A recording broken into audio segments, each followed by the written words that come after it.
Hello and welcome to Good Games Well Played, episode 251. I'm Clint, aka JCM. With us this week is Isli Yo, and Messiah. Hello.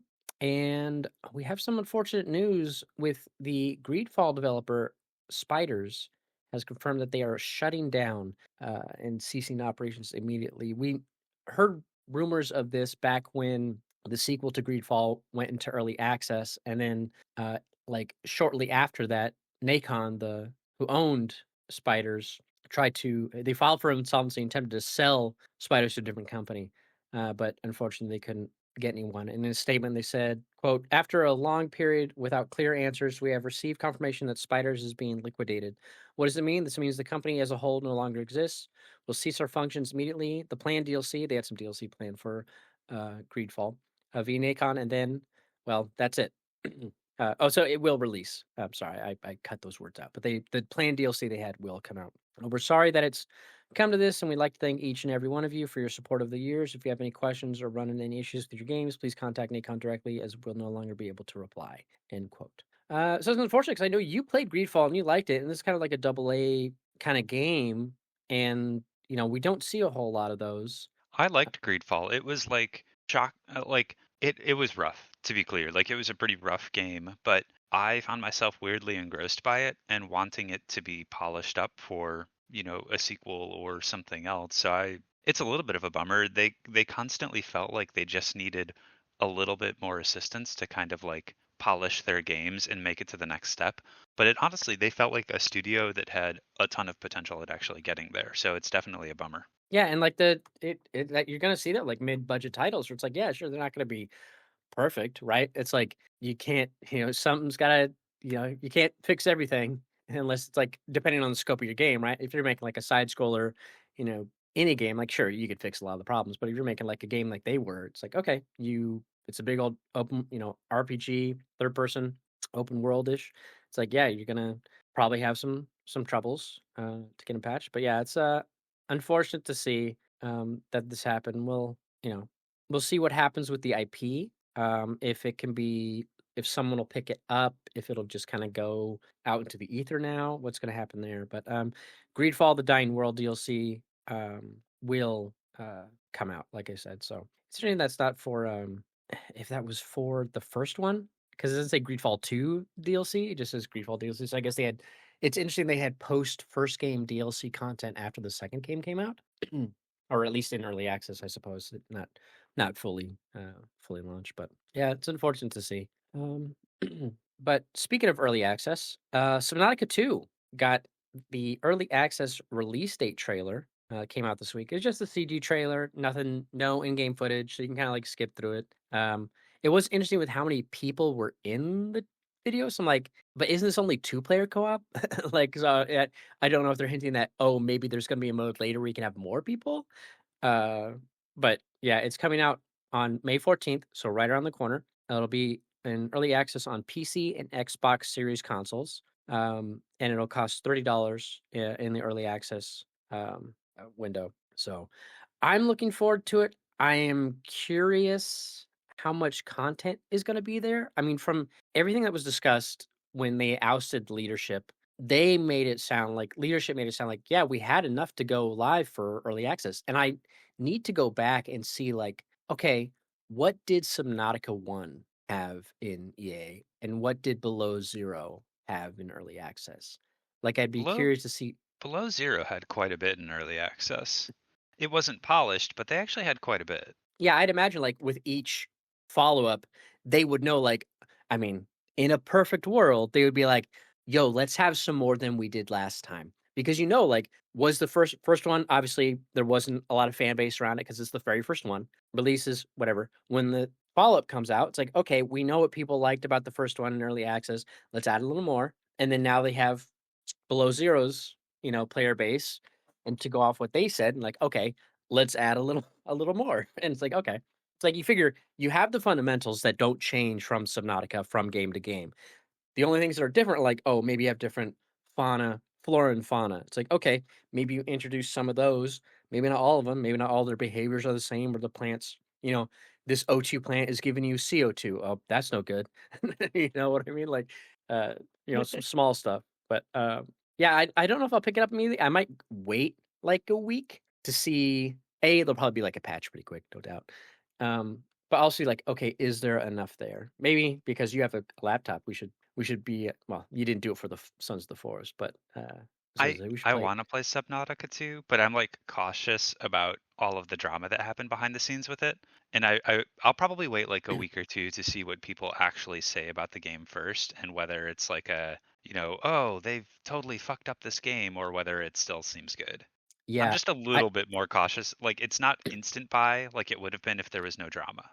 The drama yeah. has made me hesitant. I do want to do it just to support the devs. Like, there's that thing where it's like, I'm annoyed at Crafton, but I wanna support the developers that are still there who had to suffer through this bullshit. And it's like, I know obviously some of that money will go to Crafton, but, like, at least if this game got, like, a shit ton of let's say, a shit ton of, early access purchases, it's gotta be like a clear sign of support for the developers and also an FU to Crafton because, like, even like, especially if, like, people buy it, but they don't necessarily play it, like, they just buy it to support, which is what I used to do, like, way back in the day when I bought games on day one, like, I know I'm not gonna play this right away, but I want to support the developer because I like all their previous games, and unfortunately, with video games, kinda like with movies, they need that support in that first launch window because they don't get it, that Mhm. really it doesn't matter if they have a long tail like Days Gone. But yeah, so we'll see if I get it immediately, but my dang left earbud died on me. That was weird. But yeah, that'll be Just going the there. one? Just the one. Yeah, it's like I don't know. I think I have to clean like the connectors on my charging case. It's like, the it's got like magnetic connectors that, you Mhm. tap on there and yada yada. And I don't know if it's because like, oh, it got a little gunk on there. You gotta clean it off or whatever. But sometimes I'll put it in and it'll be like, there's not a perfect contact, so then the one won't charge. And I wish there was a way to if I open their InZone, Sony InZone earbuds, and I wish when I open the app, it could tell me, like it doesn't tell me the left bud is charging. The case has a amber light, which indicates it's charging, but the app doesn't say it. And I wish the app would show me like, "Hey, it's charging. Here's what it is." But because the device is technically, quote unquote off, there's no Bluetooth communication on its battery level. So it's a little annoying that it does that, but luckily it fast charges pretty quick up to like 60%, and that can last a good while. Just I hate it when it happens because especially it's like in the morning, I put my earbuds in, it's like battery dead. I'm like, ah, damn it, this one didn't charge. Frustrating. But anyways, back to Subnautica. Uh yeah, I don't know if I'll get it immediately. Or even with that for a second. I gotta finish. Obviously, I'm playing Saros. I'll probably go back after Saros and maybe finish Hades. Um, so we'll see what happens there. But yeah, I'm really curious, how one they gave some recommended specs for uh the early access build. It seems like it should be pretty good. So I'm curious to see like I don't follow any like one on YouTube who plays Subnautica. So I guess maybe Loco, a StarCraft 2 streamer, he often will play other games on his other channel, and maybe someone, maybe Day 9 will or something. I haven't watched him in a long time. Um, I can see some of that early access build and see how it performs. But moving on from there, so I somehow I missed it, and I don't know how, but so FF7 Rebirth is coming to Nintendo Switch 2, Mhm. and it's going like super minimalist with its decor because they need to hit like obviously the frame rate. So Mhm. they're like, okay, a lot of props will be missing, you know, some things might stand out like, "Hey, this table's kinda empty." Like, one image of it is, like, there's a clouds, like, in a house, and there's, like, food on the table, and there's flowers and whatnot, like a cake, but on the Switch 2, it's just an empty table. It's like, "Alright." That's so stupid. Yeah, it's like and then the memes on it were really funny though, because it's like it shows clouds in a room and there's like a ton of stuff, and then the next one for Switch 2 is the John Travolta "Where is everybody?" meme, and there's nothing on the walls. And so it's really funny. It's like, wow, you're really like when they show like the bricks and stuff for like the environment's like that's whatever. But the interior is just missing all the objects looks really funny to me. It's like no one can afford stuff in Midgar. It's like Mean, in the slums? Lore accurate, maybe, but yeah. it's just You're like it's so ridiculous. It doesn't if that's the concession that has to be made to reach frame rate, maybe it doesn't need to be on Switch 2. Yeah, it's weird. It's not I like it's go ahead. Oh, I was gonna say, like, I feel like, yeah, the drive to put it on Switch 2 is a little odd for me, especially if like this is what they're doing for it. It's because it looks absurd. Yeah, and it's not like it's Skyrim where, like, the problems with Skyrim on PS3 is, like, every object had like was interactable and the game had to remember like where it was in each instance of the world. Like this room is an instance. Like everything in that game is an instance, right? So it's like, okay, we need to remember where you put the apple. You had 100, wheels of cheese in this room. We got to remember how they work, all the physics. Like you don't do that in FF. Like there's stationary objects, man. What do you mean you're saving your render budget so you can run it at a higher frame rate? It just seems like really? Those are the concessions? Like, when I look at the environmental ones, like, they're not that different. And yeah, like, how much it's not like there's ray tracing and, path tracing on these objects to be like, "Okay, if we get rid of them, we don't have to worry about it." Like, it just seems like such a weird concession to get it to run proper. But, hey, it's like I like how this is the someone joked, like, "Do you want food or frames?" Like, "You get the frames." But, yeah, it just seemed, pretty funny. I also didn't know that, we missed it last week, but, that FF14 was coming to Switch too. Yeah. And I was like, So I "What?" was like, I didn't miss it. Yeah, we I just forgot to bring look, it there up. was so much that happened at FanFest that was like they announced that at, like, the very end during, like not even the keynote, just, like, the opening ceremony, and I was just like, you know what? This is so far back in the very recesses of my mind, I just don't care." And I don't know one, I'm like, "Who is going to play this version?" Because they say it will target 30 FPS. I'm like, Mhm. "Who is That's a playing?" big keyword right there. Yeah, like I mean, I don't know what kind of FPS you were getting when on your 1080 or was it 1070 that you had previously, but Oh, you my had old at one? least I could get up to 60. yeah, because you had the options to adjust the graphic settings. But like Yeah. you can only go down so much on a console, like, aside from like we talked about previously, like removing party effects and battle effects and all that kind of stuff to render more people. But yeah, I'm like, who is going to play 14 on the Switch 2? It's The just, thing I mean, that really got me was, you have to pay a separate subscription to play it on mm, Switch 2. You oh my don't have to Subscription in have what? than your normal Final Fantasy 14 subscription. How does that work with PS5 and It such? it doesn't. You pay one subscription to play it on console and PC. The yeah, concession that he said that they made with Nintendo was that you don't have to have Nintendo Switch Online to play it, but you do have to pay a separate subscription fee. So like if I wanted to play it on Switch 2, I would have to pay a subscription fee for what I play on the PC and then a separate one on top of that for playing on Switch 2. How much is the But difference between Nintendo Online and the separate subscription fee? I didn't look into it, but I'm assuming that the separate subscription fee is going to be the same as it is on PC. It's like, oh God, what is it? It's like 12 to 11, $12 a month. I don't know. Mine's higher because I have extra retainers, but the the thing that he was like, but don't worry, don't worry, don't worry. If you have a current subscription to the PC or PS5 version of the game, you can get the Nintendo Switch version subscription for 50% off. Thanks. Cool, so I can pay for 5 subscriptions or 4 subscriptions. Dear Basically, lord. yeah. It's like, well, I have Nintendo Switch Online. It's cool that people who don't want Nintendo Switch Online or don't have it or just like don't care, they can still play this if they want to. But like I don't know. Like I can't see very many people who already pay a subscription to play it on console or whatever paying an extra subscription just to play it on Switch 2. I imagine it would be, in the long run, cheaper to just play the game on PlayStation 5 and buy a Portal and play it that way. yeah. Which I think my cousin might not. Yeah, because you don't need PlayStation Plus to play it on PlayStation. So it's weird that their Nintendo couldn't be like, well, the competition's not doing it. Like, why can't they make a Yeah. concession for the only MMO? But I don't know. He like, was like, "Oh, because they because they the way that they announced it was like, you won't need Nintendo Switch Online to play Final Fantasy 14 on your Switch 2." And everybody was like, "Yay!" And he's like, But in order to do that, we had to make a Yeah, concession with Nintendo, and you need a second subscription. And everybody was like, "Wyatt."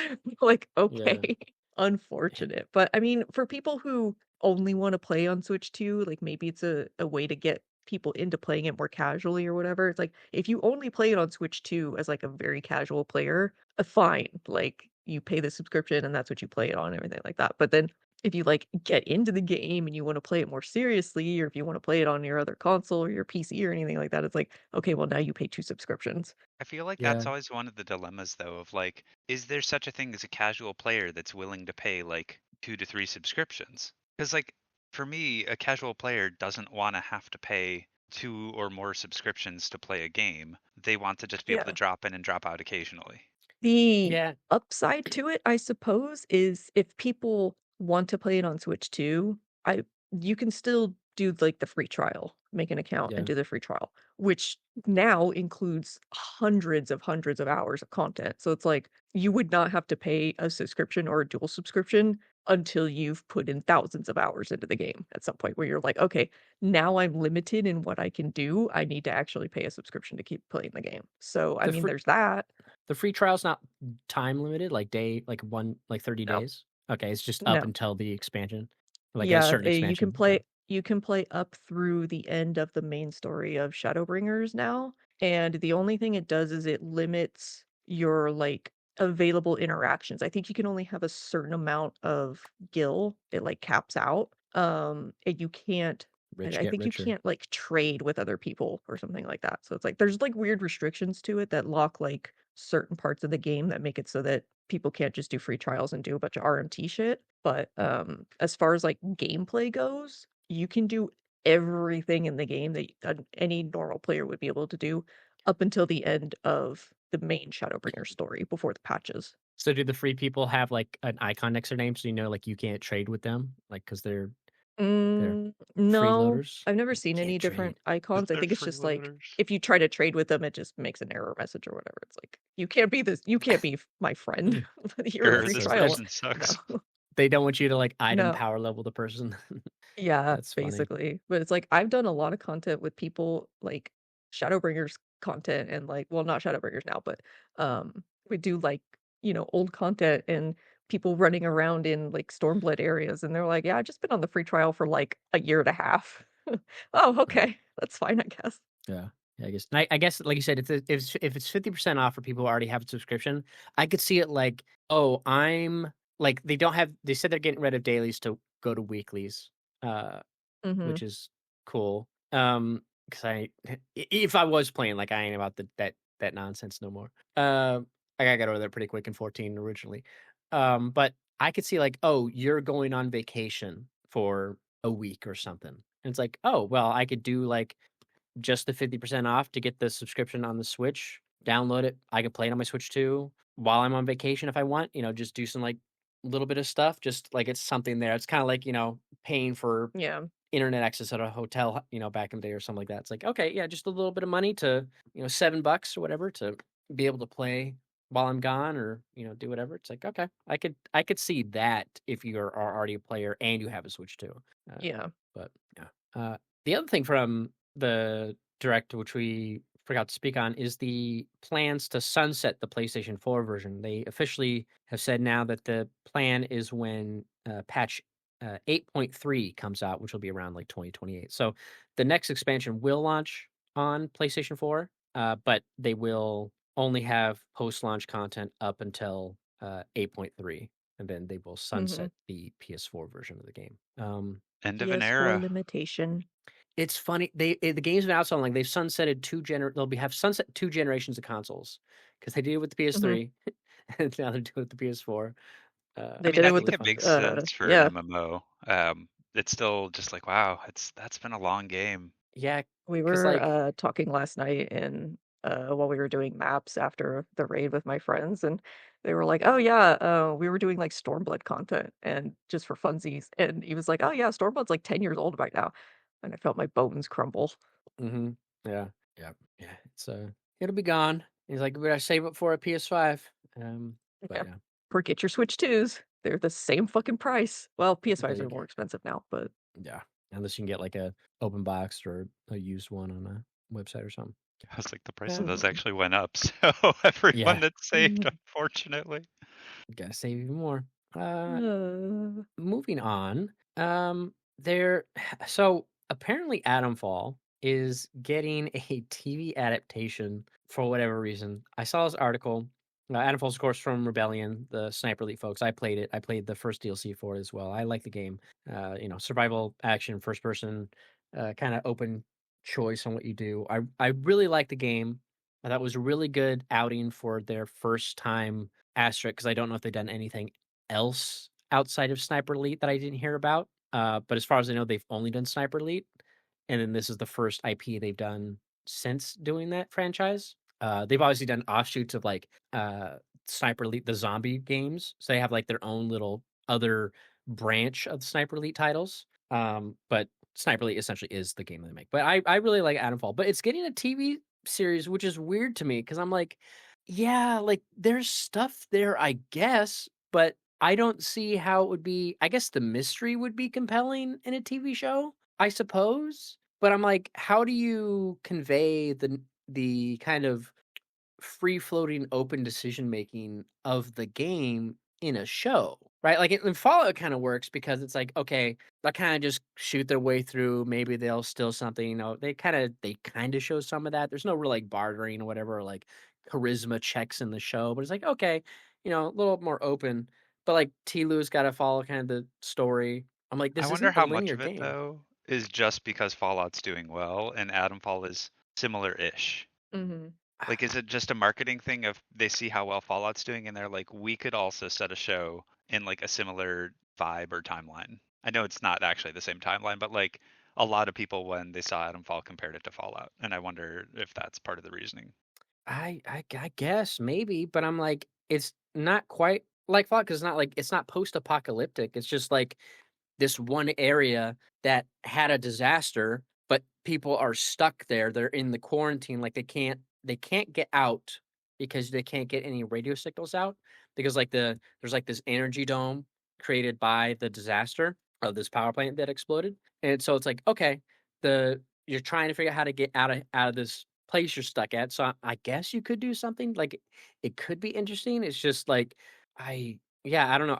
I'm trying to just think of how they would take the way I played it being so like open and being able to choose where I want to go versus how would they structure this kind of linearly in a TV show. But I mean, maybe it could work. I don't know, but I mean, it's not like it would need crazy special effects unless you got like the background of like the exploded power plant kind of like effects that happen in the distance off that. You got some of the creatures, I suppose, but I'm like, all right, sure, I guess it could work.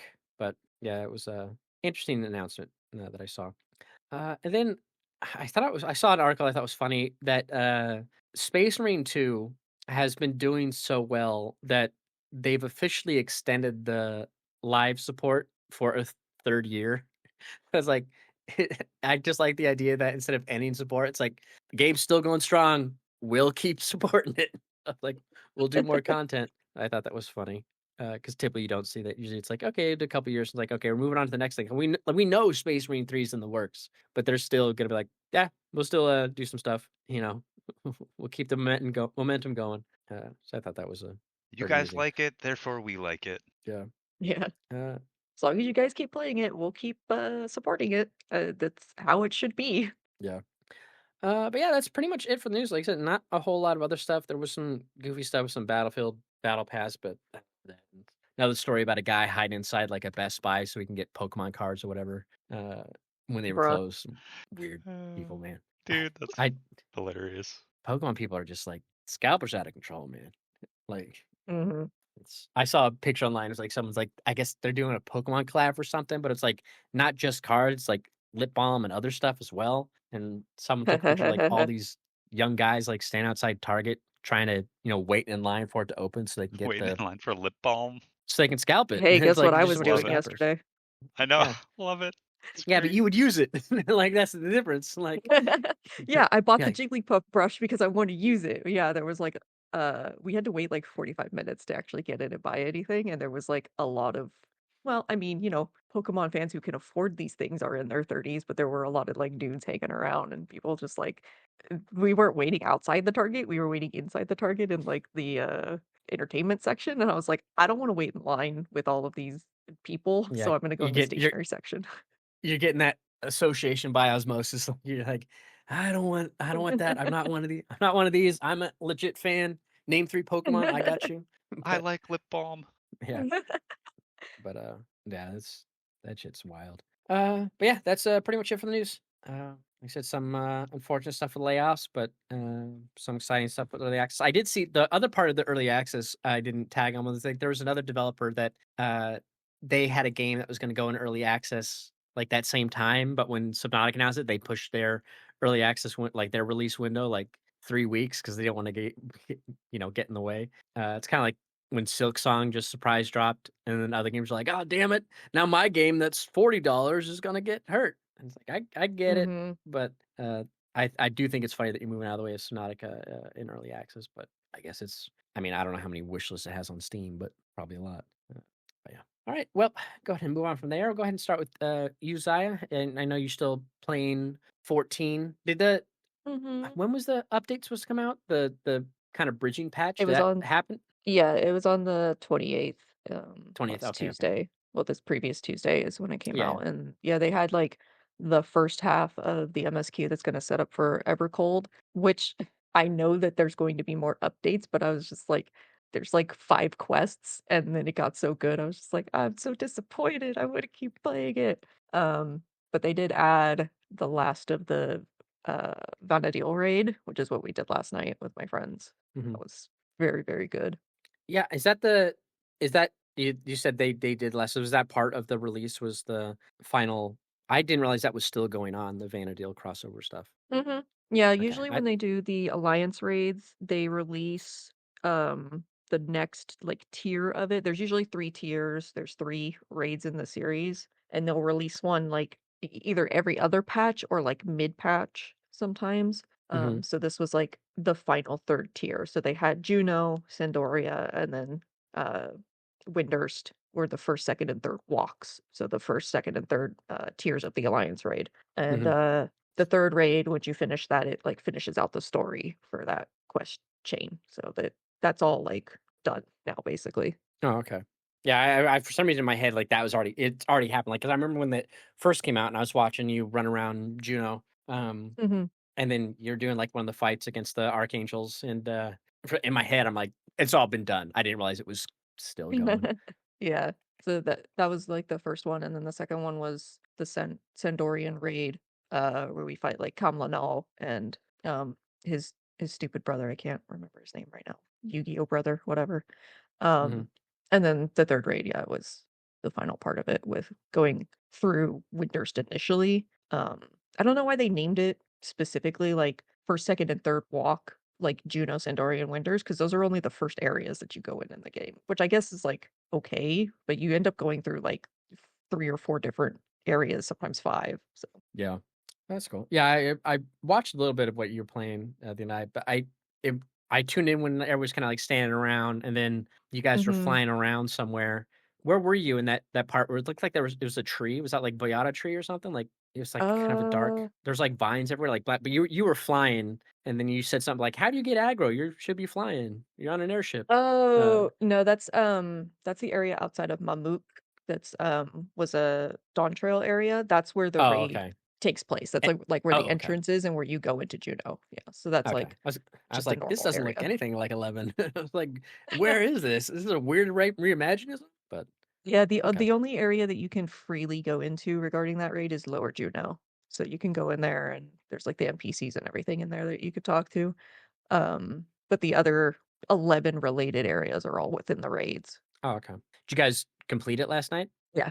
Okay, Yeah, we cool. finished the raid and then we did go back through once we were done with the final fight and everything, and we did all of our lots. We all went through as a party and went back to the beginning and just like walked through it again and read all the little like notes that are kind of littered around and just like we basically just went and like reminisced as old people, kind of like walking around. And there's a couple people that are in our friend group that either never played it or like played it very briefly for like a little while not too long ago.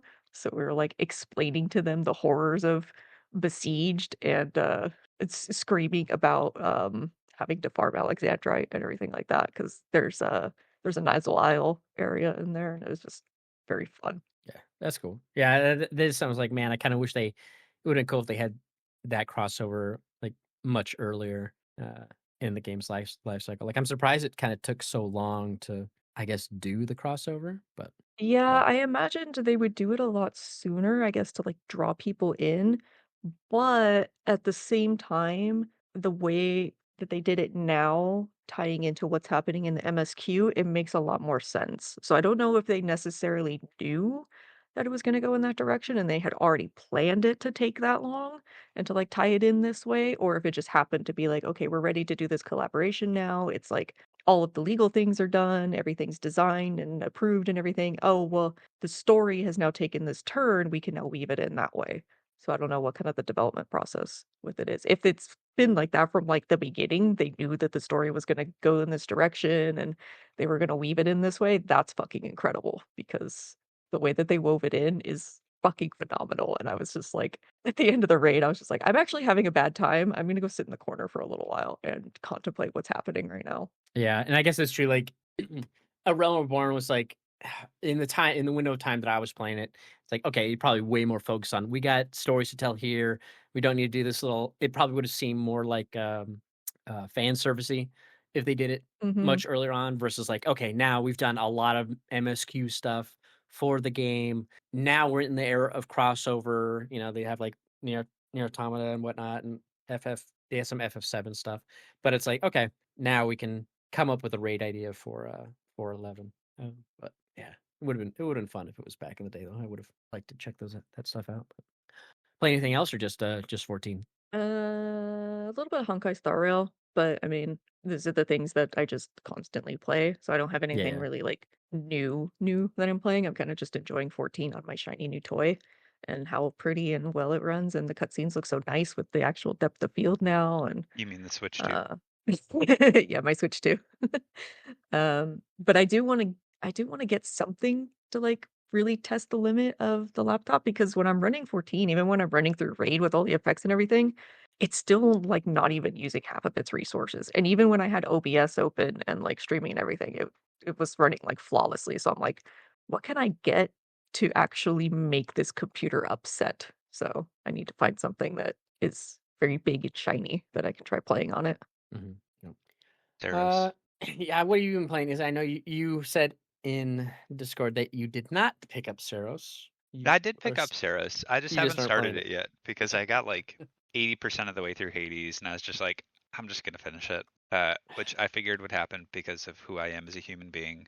But yeah, I've been playing Hades 2. I have finished the runs and like the main story, and I'm in a little like epilogue thing now where you have to like fulfill a few additional prophecies in the epilogue. But I got so close that I was like, I'm just gonna finish this before I dive into Saros, so I don't have like 2.5 roguelites going on at the exact same time between Dead Cells, Hades, and Saros.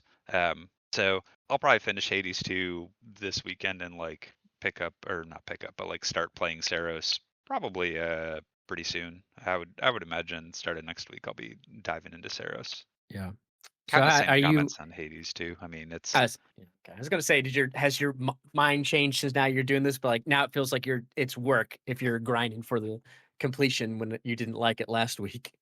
it still feels a little bit like work. I just feel like I'm so close. I just want to finish it. Hmm. Which I know isn't like a great reason to play a game. So yeah, it still feels a bit like work. And the gameplay loop, I mean, like it's not a bad game. It's just that it doesn't grip me the same way the first one did, which I know sounds odd considering I'm saying in like that I'm in the epilogue. But usually I feel like with roguelites, I finish the story and I want to keep playing them because I like how the gameplay loop works in a roguelike. Like Dead Cells, I mean, I beat the hell out of it and got the platinum the first time around, and then I picked it up a second time on PS5 just when you were playing through it because I liked the gameplay loop that much. So for like a roguelike, I want to be able to play it and enjoy it beyond just finishing the story. And Hades 2, my motivation is absolutely just finishing the story. Hmm. So Yeah. it's still a good game. I sound like I'm shitting on it, but like it actually is still a fantastic game. Yeah. And like, when did Yeah, because when did Hades 1 release? Let's see, that released in 2019. That's not that Been a far ago. God, I mean, Relatively. 7 years. I was thinking because like yeah, and then 2025 is when the initial release for this was. When did 1.0 of Hades 2 officially come out? Early access. Yeah, I guess it was just 2025 because it was May of 2024. It looks like early access. So yeah, a couple years. I was thinking like, okay, if it's if it was like way earlier, like 2015, like if it was like 10 years, I'd be like, okay, maybe you're just like I mean, I don't know how many roguelikes you've been playing since then, but could be thinking like, oh, maybe it's like you're not really into the genre as much anymore. I think I still love the genre though. I mean, like I love Dead Cells. Mhm. But yeah, I guess I can't think of like what other big ones came out Yeah, recently. not too Returnal. many. Well, Returnal came out before that because that was at the start. That was 2021. Yeah, It God, was what other roguelikes have come out just recently? just the other day on 2021. Yeah, I don't know of too many big ones because when was Dead Cells? It could There's be that that. one Yeah, maybe, I mean, but honestly, it could be that lack of time, and yeah, and obviously there's like Spelunky 2 and other games and yada yada. But I never loved those ones though. Those ones always yeah, kind of drove me a little bit nuts. for sure. Yeah. All right. Well, hopefully you get to Saros at some point. Yeah, I mean, I'm sure I will start Saros this week. Like, I absolutely imagine it will be something I pick up this week. Yeah. Yeah, I've just been I didn't play any more. I thought I would play some more Hades between the recording of last episode and the release of Saros, but I didn't play any more Hades. I just did some more. Was doing like Warhammer stuff, doing some painting and whatnot. And but I did pick up Saros. I didn't realize that it was gonna unlock like way earlier than like I thought for some reason like oh it would unlock it like if I bought the early release or the deluxe edition it'd be like oh it you get it on this day at like 9 but like the way they did it it's like oh it was midnight it was like the night before because they went off like the New Zealand release time or whatever so it's like oh I could have played it even earlier and I was like damn it so I was like ah whatever I'll just wait till the game actually you know releases the standard edition time Wednesday at 9 p.m. and then I'll play it then. But yeah, I've been playing Saros. Really enjoying it. It's funny, like the only problem I have with it is seeing all of the environmental stuff that's very Metroidvania of like, I know I can't get this because I'm gonna need some fucking upgrade. And it annoys me because I could see it right now in the first level. Like at least in like I said in Discord, like at least in like Symphony of the Night, you don't see the jail bars for turning into the mist until you're like way later in the first part of the castle. And it's like, okay, or like clearly where you need a double jump. Like those are way later. You typically don't see like, oh, in the very first zone, I can't get here because it's clearly a grapple and whatnot. It's like, okay, what like show me this later. Like so it's a little annoying that it shows you all this stuff you can't reach. It's like motherfucker. And it's like Or because if they do show it to, or if it is in the first zone, it's like hidden, so you don't actually know it's there until you get some future ability. well, nah, it's like it's right in your face in this one, and it's like I need like I can oh this thing on the ground it's gonna do something I know it because it's very special looking. That's clearly a grapple hook, grapple point, and so it's like the only reason they're here is because it's like to make you go back and farm all of the audio logs if you like want 100% it or whatever. It's like okay, and then it's just that's what kind of annoying me. Like all right, I get it. Like and there's so many. There's these ones like I'm like okay, so I got the grapple, I got the thing that lets me jump up these high bits. So I've activated that. But there's still some other things like, oh, there's a special wall. Okay, I'm gonna get some punch ability, I assume, to break through this wall. And there's a force field thing I can't get through. Well, clearly I'm gonna get something lets me get through the force field. And it's like so it's annoying seeing these things that I'm like, I don't have them yet. And I'm like that kind of bugs me. But overall, I am enjoying it. Again, very similar to Returnal. I like the environment areas of Returnal a little more. Like I like the first environment in Saros. The second one is very different. It also a lot less enemies. They do some interesting mechanic where it's like when you play through it, it's like you go through a level, you run around, you can find instead of find parasites, you find artifacts. So the artifacts like, oh, you get +4 resilience, you get +4 leucinite collection. Leucinite's the so the whole premise of the story is like this planet has a mineral called leucinite. They want it. It reminds me a lot of James Cameron's Avatar, or even more so of the altars, where it's like there's a special resource on this planet. It's really good. This company wants it, Solaris. They want this mineral, so they send out this team, Echelon 1, to the planet, Carcosa. They don't hear from them. They send a second team, Echelon 2. They don't hear from them. They send Echelon 3. They don't hear from them. We're Echelon 4, the security team. We go in. Do you And so think it's you'd like, stop sending them after a while? nah, because the resource far outweighs the lives that could be lost gathering it. The company says so. It's very Wayland-Yutani. So we go there and we're like looking for where's Echelon 1? And there's like weird timey-wimey stuff going on. But so that's like, so you pick up the Lucenite and you run around, you get it. And the difference for this versus like Returnal is eventually you unlock the ability to invest the Lucenite you collect in a run into skill points. And they're not really skill points. It's more like stat buffs. Like, oh, the maximum level of a weapon you can pick up increases by 1. And it's stuff like that. Or like you collect more Lucenite off the ground, which helps you level up faster. You can get stuff that's like, oh, increases your shield capacity because you get like a shield. Your power capacity as well, which I think is part of the shield upgrade. Your health, your max integrity, you can increase that. Blah blah blah. The number of artifacts you can pick up, you can increase that. So it's like you're kind of doing these incremental buffs to yourself, very similar to like Hades, where it's like, oh, they're not game breaking. They're just like you're just making yourself a little stronger. Like you don't need it. It's you could do a soul level 0 or whatever 1 run of the game if you wanted.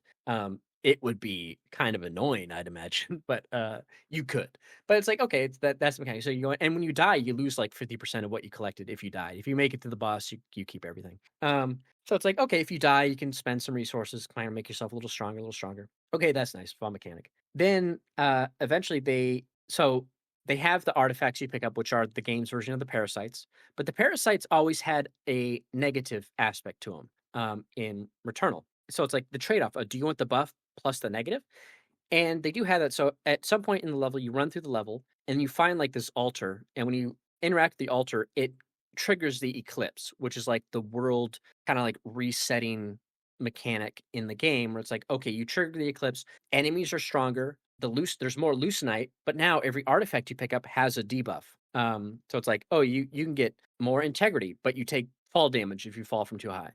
You take more, you take more damage from enemies, or if they hit you, your weapon can't be used for a couple seconds. Like it gets interrupted. So there's all these like trade-off debuffs.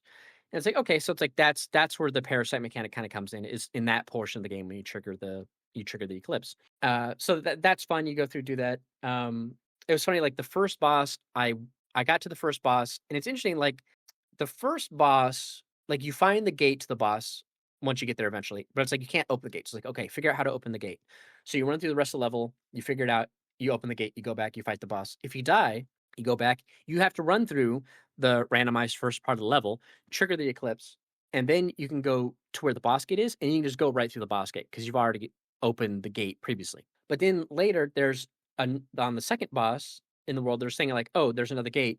You have to open, there's 2 triggers. So you got to go 2 paths. One path you can do normally. The second path only opens when you trigger the eclipse. So like that path is always going to be, quote unquote, more difficult.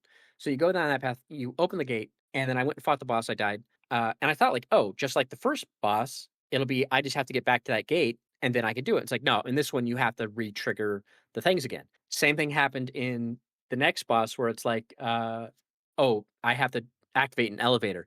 Same thing, split paths in the level. I go do it. I get up to the boss, fight it. I die in the first attempt. When I go back, I'm like, oh, it should be reactivate because the teleporter's right there, I believe. And it's like, nope, you got to reactivate the 2 things. I'm like, okay.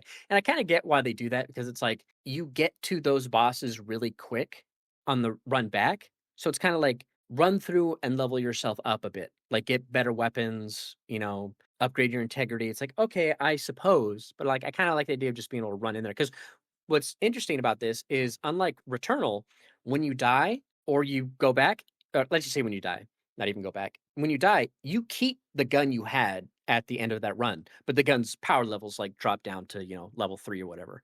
So like, okay, you start the run with that gun. Now, obviously you're going to find better guns as you go up. But I kind of like that. It's like, oh, you keep the gun, you keep going. And then they introduced a fun mechanic I like called redraw. So like if you find a gun somewhere and you're like, oh, it's like 5 levels better than what I got, but I don't want to use the pistol right now. You can redraw it and it'll randomize, pull a different gun. It's not always going to work, but it's like a fun mechanic, and you can increase the amount of redraws you have. So I thought that was pretty cool. But yeah, I don't know how far I am. I mean I could say the saying the name of the boss won't help. Um, and describing the areas I've been through won't help because I had to run last night where I spent like most runs. I don't know if it's average, but like the average runs I do, like from start to boss, is like half an hour.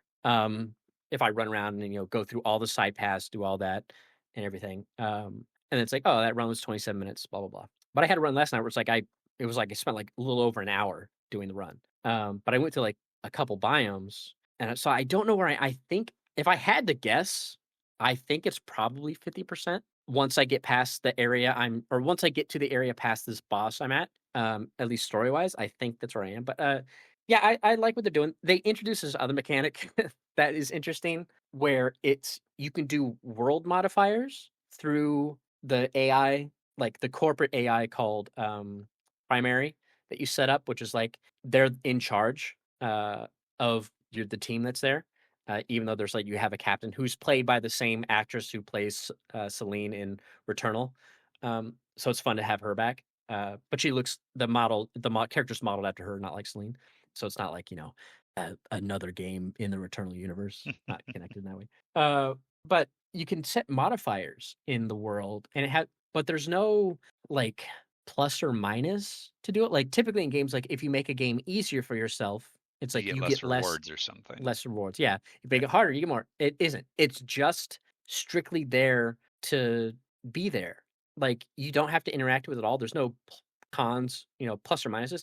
Now there's like there's like a window of this gauge where you can go like -3 or +3 in either direction of ease or difficulty and still run out. But if you go too far in one direction, the game makes you balance it. So it's like, oh, you took a perk. Like there's one modifier where it's like artifacts don't have a negative trait. I'm like, that is a great modifier.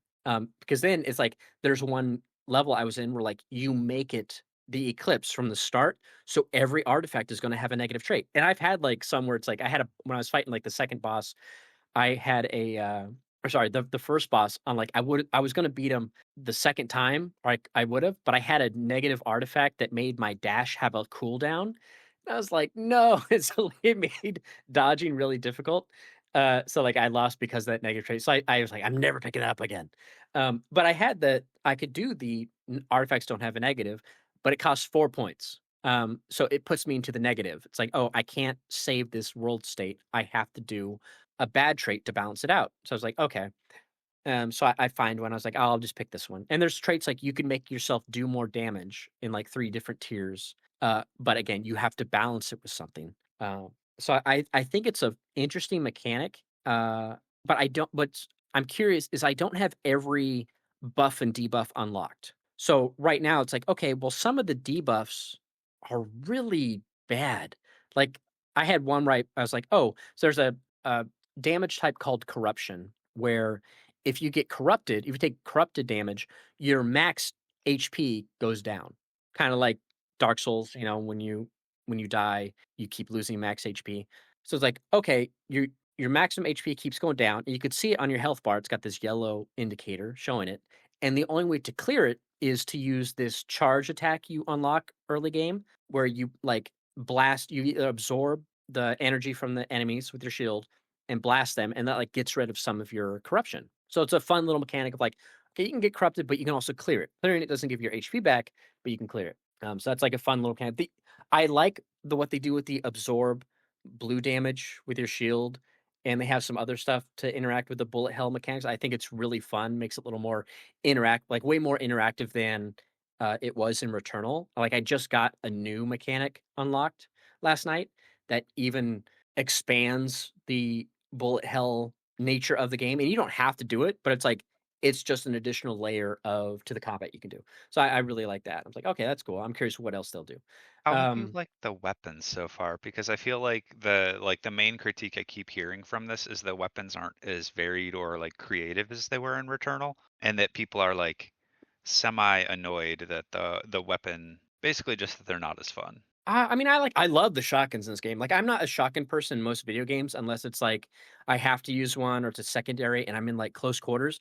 The shotgun in this game is really fun because it's like it's not like it's a close range weapon. It's you can use it at long range and it still does decent damage. And the alt fire for it like makes it to where it's like solo enemy, but the base fire is kind of like this three-pronged spread of the shot, and it's really fun. So I really like the shotgun. I like the pistols. There's some really fun alt fires. There's a pistol that has like an alt fire of it's a 3-round burst, but if you alt fire, you can hold it down and you bank all of the rest of your shots into one like powerful shot. And there's a variant where it's like it's one powerful massive burst, but it's got a kick, so you got to control it. I like the weapons. I unlocked a crossbow last night, and it's like the game clearly wants you to use the crossbow because the crossbow was like 3 levels higher than my current max. So any other weapon I found was always 3 levels below. And I thought I wouldn't like the crossbow because its base fire was kind of mid, but the alt fire for it was awesome because it's like it charges up, shoots one bolt, but that bolt then travels and goes around for a bit and hits other enemies. So it's like it became super powerful, and it was like I was just melting guys. I was like, this is a great weapon. It was like a lot of fun, but I don't. The only thing I don't like is there's a shotgun that has an alt fire of a grenade launcher. Not a fan of that one. Like it's strong, it's just kind of hard to use. But overall, I like the I I like a lot of them are very similar to like, oh, the pistol's this kind of similar to Returnal. There's a rifle that's very similar to Returnal. It's got the rising pitch, very similar. Um, there's one with like smart bullets, which is kind of like the LMG that I really like from Returnal, except the bullets are smart and they will track the enemy better. That's fun. I'm trying to think of what else there is. So I like the weapon so far, but I don't think I've unlocked every single one. Like unlocking the crossbow was like the new one I got the other day. But I like all the weapons so far. Like I'll run a pistol and be like, oh, I don't mind. Pistol's like really strong. It's like, do whatever. But I like them. Like I don't have any issues with the pistol. I they also finally introduced a mechanic where in Returnal they had like those challenge rooms that were clearly marked on the map. I think they were like a triangle with a circle in the center of them. So you're like, oh, this is a challenge room. But the rewards in the challenge rooms were usually like, oh, you got more HP, maybe an artifact. Like it wasn't necessarily crazy, but this is like if you so it has the revive mechanic you eventually get, where it's like if you get downed, you can get back up Sekiro style. But if you use that ability mid run and you find one of these, they call them like I think nightmare something, a nightmare branch or whatever. If you do that challenge run, you get your revive back as well on top of the Lucenite rewards that you get and I the like that a lot more than what it was in Returnal. yeah, and it's like you get Lucenite, you get a health thing at the end. I think you also get something that increases all your stats by one. And then I think maybe you either get a weapon or you get the special arm blast attack. You get like an upgrade to that. So like uh it's fun. I think I like it a lot. All the weapons so far. I think I like the environments more in Returnal so far. I think my least favorite biome in Returnal was the underwater one. Yeah, the Um underwater one wasn't great. I mean, they're of all the biomes in Returnal, they kind of nailed all of them pretty nicely though. Yeah, and I have heard there are more biomes in this one. I think the weakest so far for me is the second one, just because it's a little I don't know, there's just not nearly as many enemies in it, I felt like. I think that's the weakest, but I like the first biome. Like the reason I don't like the second one as much is because like you're in like a mining area, and it's like so there's a bunch of it's like very industrial, like alien industrial. It's like okay, that's fine. Even the boss is very robotic. But I like the first biome because you can see like the world, and the third biome's like, oh, you see even more of the world, and you go down this other area, and blah blah blah. So I'm curious, like, what happens after that. It's funny. So there's an upgrade you get where it's like, so you'll love it because they color code all the attacks, but you can change the color, so you can probably find ones that work better for your situation. But typically it's like, okay, red attacks you can't dodge through, and you can't use your shield on, or or is it no? You can use your shield, but it just it like damages your shield, and it's on a cooldown. And then it's like, oh, yellow attacks are corrupted attacks, and then blue attacks are ones that you can absorb for your power attack. So you can pull up your shield, absorb them, you get your power attack charged up. So it's like, okay, yada yada. And then they have like homing attacks and variants in that. But eventually I got an upgrade. It's like, oh, your shield can absorb corrupted attacks. I'm like, awesome. So I changed the color of the corrupted attack from yellow to blue to indicate I can absorb this. So I was fighting a boss. It was the second boss. And I get to the third phase and I'm like, okay, fighting.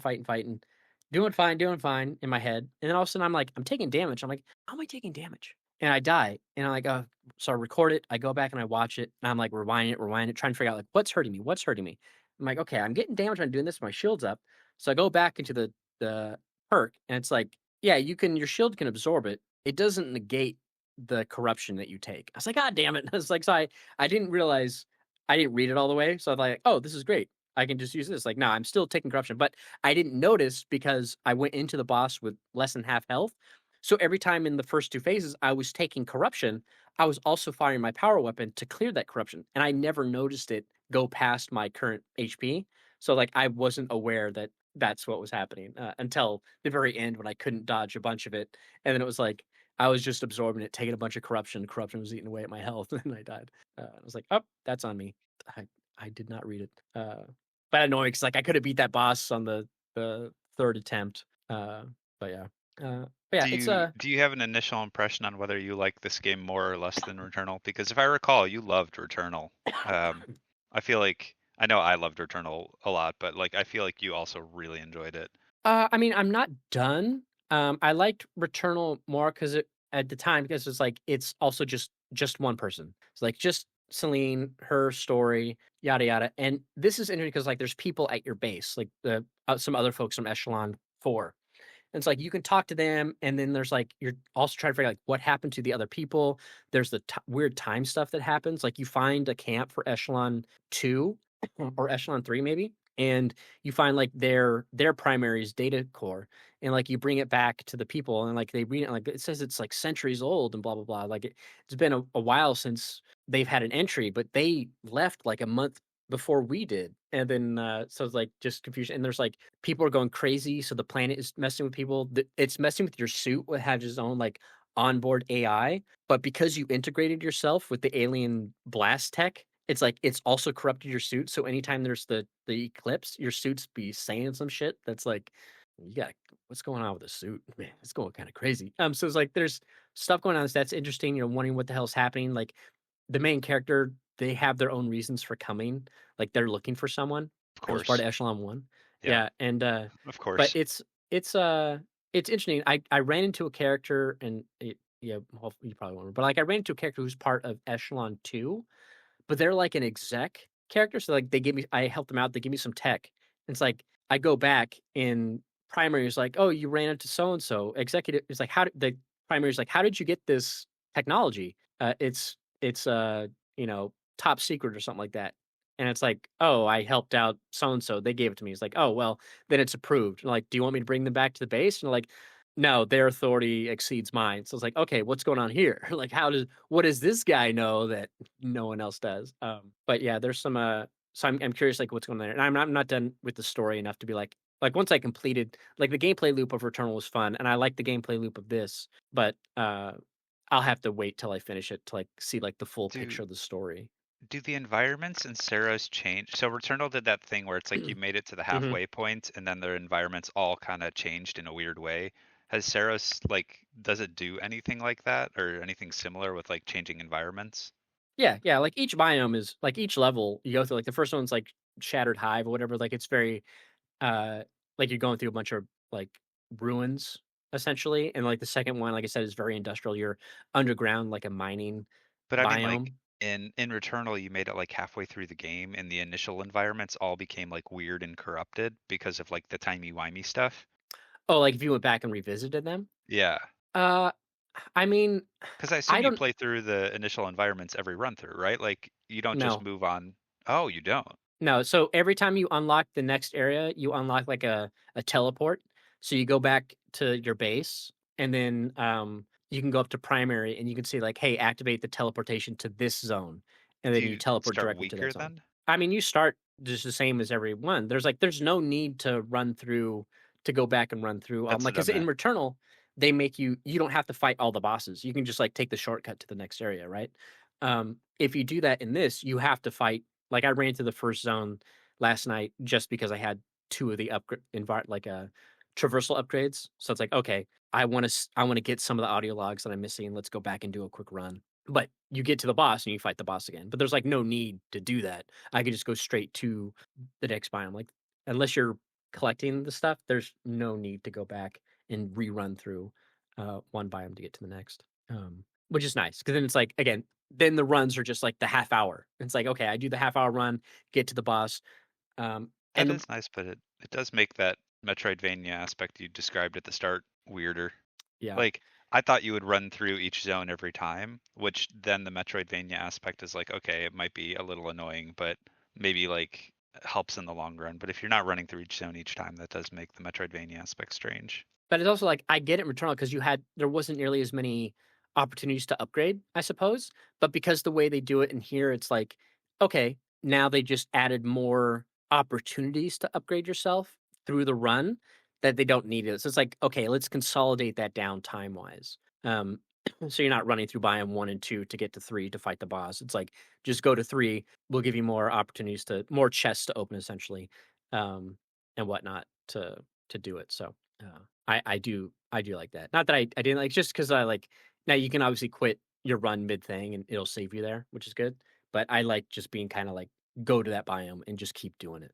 Um, Especially because you have to do the bosses are locked behind a mechanic that you have to keep undoing, and it would annoy me to have to run through 3 biomes. And the first biome's like, oh, the gate's open, but the second one, like, oh, I got to open that gate for the boss again. Okay, now fight the boss, go through, and there's not like a shortcut just to skip the boss and go straight to the next biome. Um, get to the like in Returnal was the teleporter. You got to the teleporter and you're like, okay, I just go straight. I skipped it. If I want to do the extra look for a parasite thing, I can do that if I wanted to, or I can just find the teleport room. Kind of saves you some time.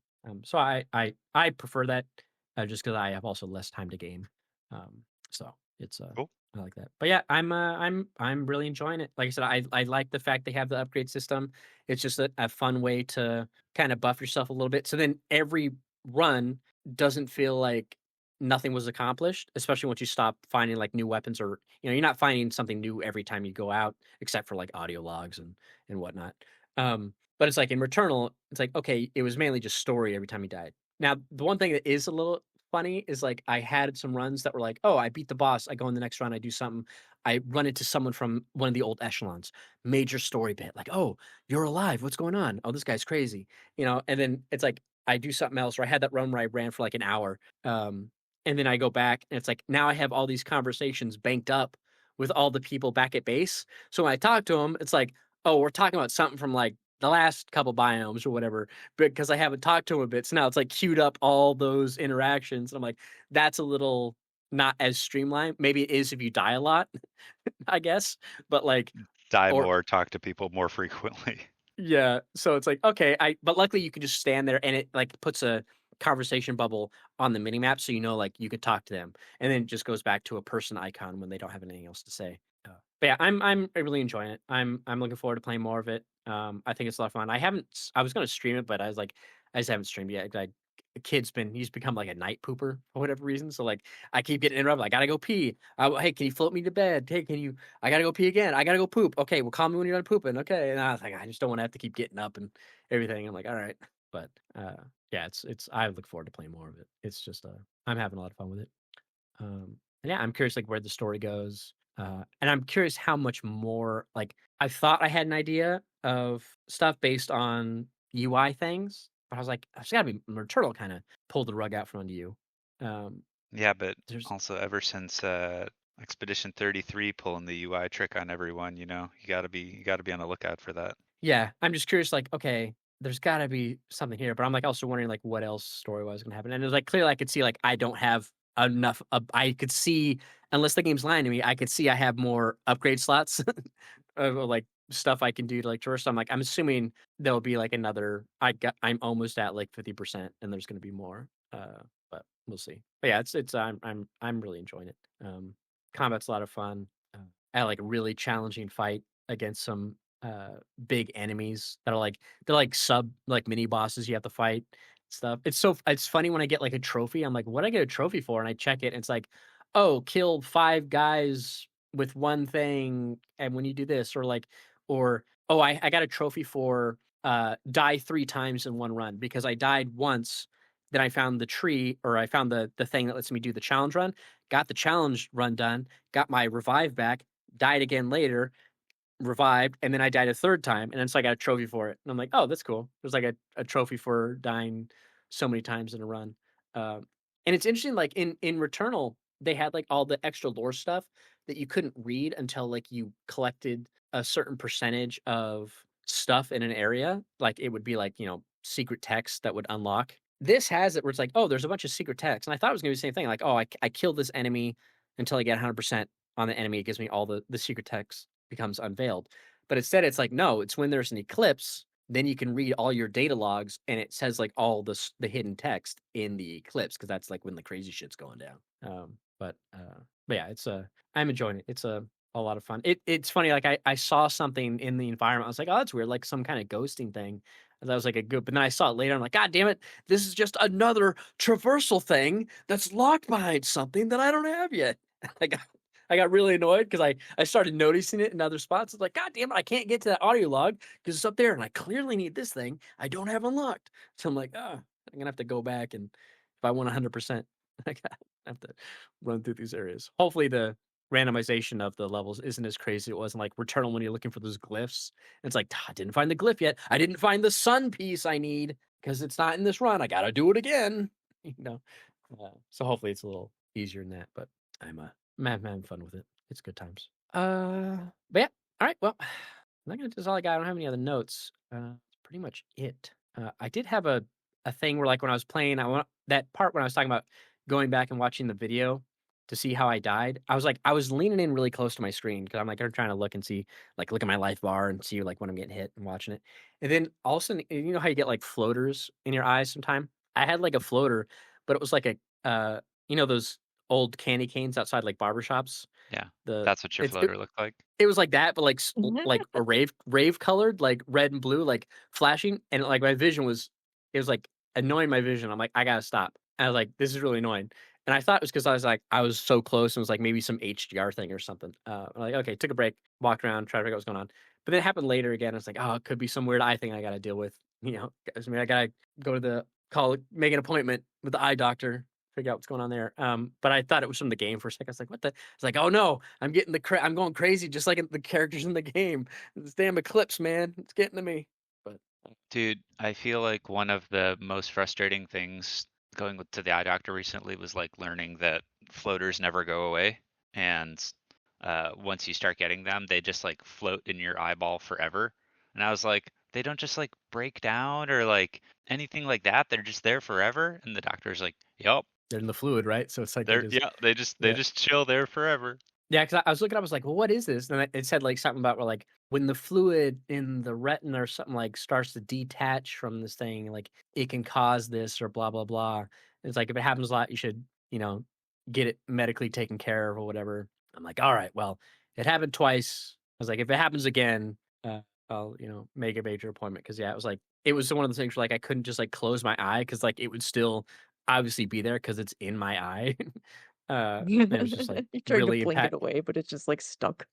Yeah, it's like just impacts my vision. Like, why are we having a rave in my left eye? And man, I already have astigmatism in it. I don't need more stuff.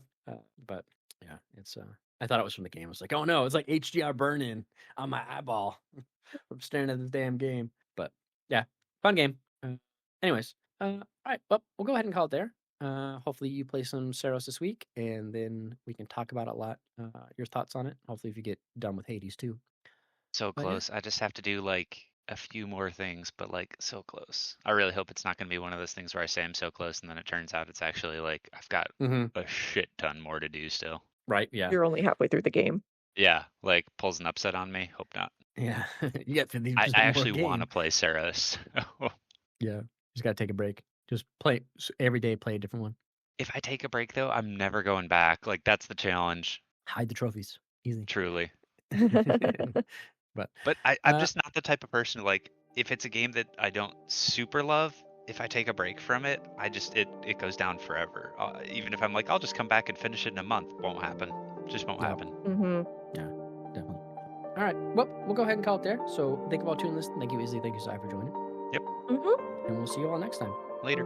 Bye.